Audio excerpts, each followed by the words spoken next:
focus is on digital citizenship and student engagement. And so when educators sign up for the Student Ambassador Program, the educator gets the design document to lead their students in the 6 tasks that go along with the digital citizenship goal, which it would include creating a portfolio, a task over communication, a task over critical thinking, a task over collaboration, creativity, curating. And so these are the first hands-on tasks that I found as an educator that are really meeting that need in the classroom, and also prompting discussions about digital citizenship that are not happening.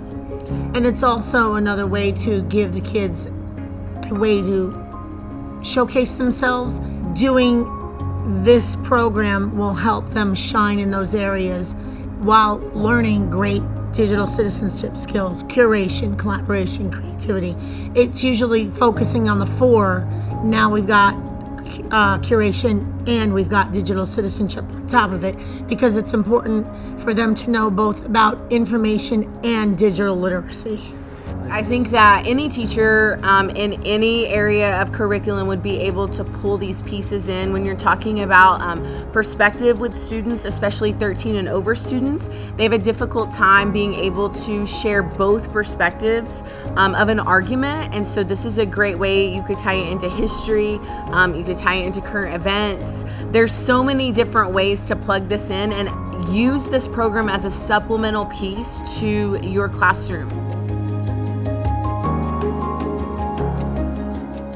As I implemented it with my students, I felt like it was really they were creating, so we were changing how that classroom works, and it was more of a student-centered classroom as opposed to a teacher-centered classroom.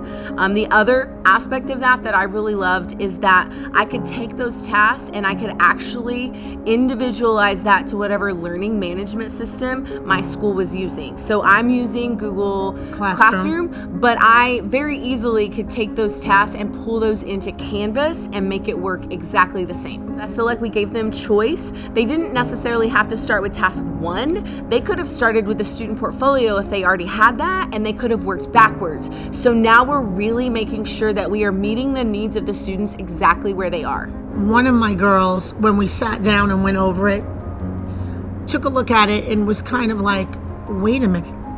I can use this platform for when I'm at school, and I can curate resources for research. I said, exactly. And because we have the ability to use the Chrome extension, and if they're out there searching, they can just automatically save it to a TBR.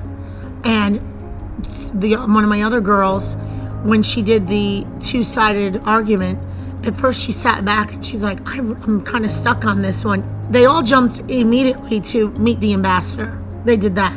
But when it came to the one about the 2 arguments, she kind of sat back and she's like, I don't really know how to answer that. And I looked at her, I said, were you ever in debate class?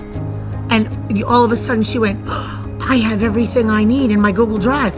And because we have that integration with the Google Drive, her thing was done in like 5 minutes because she had everything, and then she was able to go back out, find images to support it, and she was tickled pink. But knowing that the other girl, knowing that she can take this with her to college and even beyond, she said, I'll never have to bookmark another thing again. I said, exactly. As a whole, in education, we are incredibly behind in digital citizenship and information literacy. And we're going to continue to be behind until we stop being afraid and just jumping in to be able to sit side by side with our students and learn the digital citizenship and digital literacy techniques with them.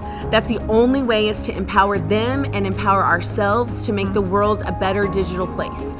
Ditto.